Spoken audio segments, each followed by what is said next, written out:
বাংলাদেশে প্রতি বছর প্রায় ২০ লাখ নতুন তরুণ চাকরির বাজারে আসে, কিন্তু চাকরি তৈরি হয় মাত্র ৭ থেকে ৮ লাখের মতো। তাহলে বাকিরা? তারা পিছিয়ে পড়ে একটাই কারণে, স্কিলের অভাব। বাস্তব জীবনে সফল হতে হলে দরকার এমন এক ক্ষমতা যা বইয়ে লেখা নেই, কিন্তু কাজের সময় সবচেয়ে বেশি লাগে।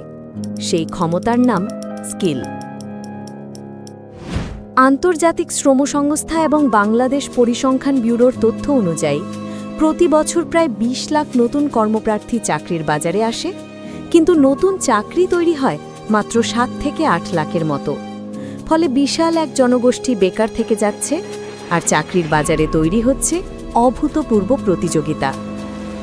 অনেকে দেশের শিক্ষা ব্যবস্থাকে দোষ দেন, কিন্তু বাস্তবতা হল শিক্ষা প্রতিষ্ঠান শুধু জ্ঞান দেয়, আর সেই জ্ঞানকে কাজে লাগানোর দক্ষতা তা আলাদা করে শিখতে হয়।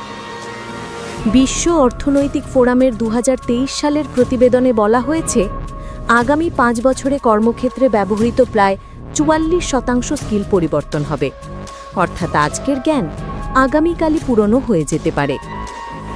আমাদের অনেকেরই ভুল ধারণা আছে। আমরা মনে করি স্কিল মানে শুধু কোডিং বা ডিজাইন শেখা, কিন্তু বাস্তবে স্কিলের পরিধি অনেক বড়। Communication, problem solving, digital literacy, critical thinking, এই সবই আজকের যুগে গুরুত্বপূর্ণ স্কিল। অনেকে মার্কেটিং পড়ে কিন্তু ডিজিটাল মার্কেটিং জানে না। তাদের কাছে বইয়ের জ্ঞান আছে, কিন্তু বাস্তব প্রয়োগের জ্ঞান নেই। অন্যদিকে অনেক তরুণ লেখাপড়ার পাশাপাশি ভিডিও এডিটিং, গ্রাফিক ডিজাইন কিংবা কন্টেন্ট রাইটিং শিখে আজ ফ্রিল্যান্সিং করে আয় করছে।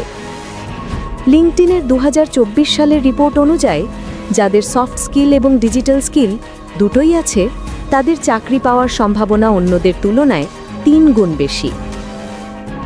তাই মনে রাখো, লেখাপড়া যেমন প্রয়োজন, স্কিলও তেমনই সমান গুরুত্বপূর্ণ।